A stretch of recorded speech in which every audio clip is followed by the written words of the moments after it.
Hi everyone, welcome to golfprotips.net YouTube channel. My name is Brett Francisco, PGA instructor. Today I'm going to cover a couple of factors that will help increase your distance off the tee. We all want to hit the ball further, so I'm going to cover some basic fundamentals in ball flight laws that will directly affect your distance. So let's cover the obvious one, speed. Your speed is going to dictate the amount of power that you produce. There's a difference between swinging powerfully and swinging out of control. A powerful swing is going to return the center of the club face to the ball. So that's one of the ball flight laws that we really can't deny here. Centerness of contact is key to everything. So if you feel like you're out on the range and you're just swinging and you're spraying the ball all over the place, let's reduce our swing speed to regain centerness of contact. A little bit of quick math behind centerness of contact. Let's imagine a center line on the club face. In fact, let's make it a bullseye. So center line vertical and a center line horizontal. Where those 2 points meet is the center of the face. That's the sweet spot. For every quarter inch right, left, up, down, off center that you hit, let's equate that to about a 10 to 12% reduction in distance. With the club faces and designs that they are right now, they can be several inches in width and depth. So there's a lot of room for error. And from center all the way out to the toe, I'm a full inch. So we're talking a 40% reduction or more just by simply not hitting the ball in the center of the club face. So the key element here for long-term security is going to be centerness of contact. Impact tape's a great way to go about it. You know, a lot of drivers nowadays have that matte black finish on the face, so it's kind of easy to see where you hit. So being conscious of that while you're practicing on the range or out on the course is critical to your success. Now let's go ahead and get into the actual swing itself. So let's go ahead and assume that we're hitting center of contact. Now we're going to work on our range of motion and the width of our golf swing. So one of the big problems I see come across as an instructor with people is people will get to the top of their swing, and if you notice how close my hands are from your perspective in relation to my head. So what that means is I need to create extra width. I want to feel like that club is further away from my body. That way I can increase my range of arc. If my arc is increased, the width of my swing is increased, I'm going to have more room and ability to create speed. Let's spend some time looking at the top of my swing where you can see my hands are distanced away from my body. You know, that helps encourage a nice shoulder turn. It's definitely going to keep us nice and straight on our lead arm. So when people get their hands up to the top, you can see how my left arm is bowed at the elbow. And you can see that I'm not making as good a turn at the top of my swing. So a really big key element here, and this is something you can do in the house, get yourself in front of a mirror, grab a hold of a towel, something that's going to allow you to grip your hands together.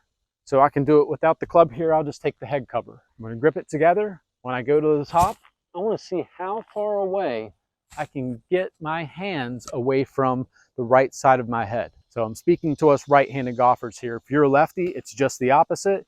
You'll be getting to the top.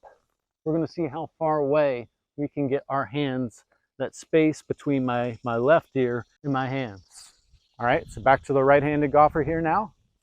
Create that width. It's going to increase your rotation. Once we're in that position, now we're set to create speed. So what happens when you get to the top of that backswing and you've created that width, we're going to work on keeping the club on plane.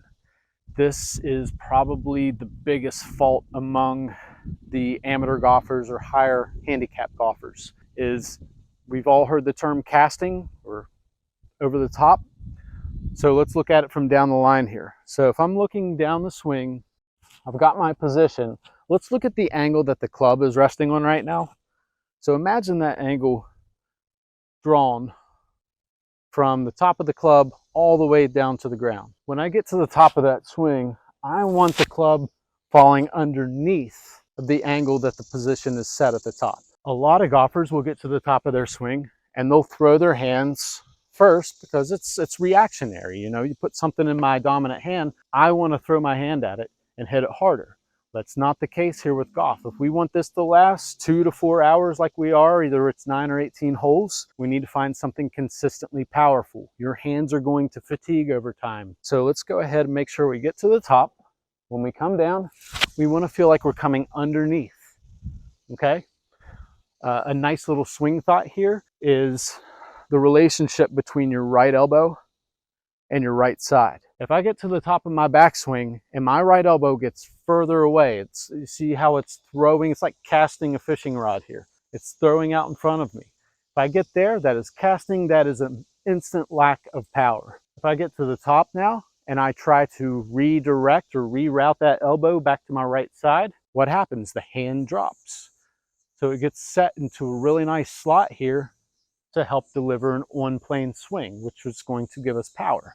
This motion right here is going to affect another principle, ball flight principle, which is going to be our angle of attack. If we were to get up top and cast, our angle of attack becomes rather steep. A steep downswing with the driver, you've lost all the power that you had somewhere over here.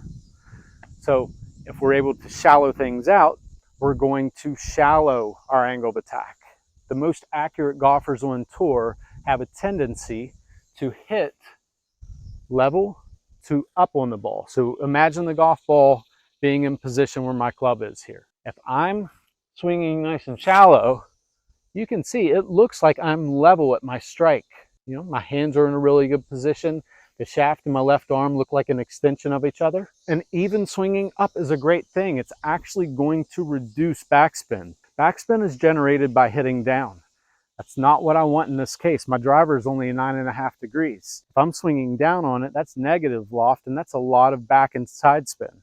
So let's figure out a better way to find the center of the club face and a better way to find the center of the fairway by reestablishing a good position for impact. So this is another drill that is great for in front of a mirror at the house. I go to the top, I've got my distance here. I come down, this is where I want to be. This can be one of the best drills you can do in the house. If you're stuck in on a rainy day or a day in the office and you've got a mirror nearby, let's find some time to work on it because repetition is going to be key to being able to establish this. So just a quick recap on what we just covered with angle of attack. I'm going to first set my position, create that width. I'm going to get my right elbow to connect to my side to help me level out my strike. I want it to feel nice and level through here, all right? So I'm gonna leave you with a speed drill to help establish your foundation for repetition in a good way. So what we're gonna do for us right-handed golfers, I'm gonna take the driver. I'm going to place it in my left hand palm down, okay? And it always has to be the club head end. So left hand, palm down, club head end. I'm going to take my right hand, palm up. I'm going to give myself about 3 to 4 inches in between my hands.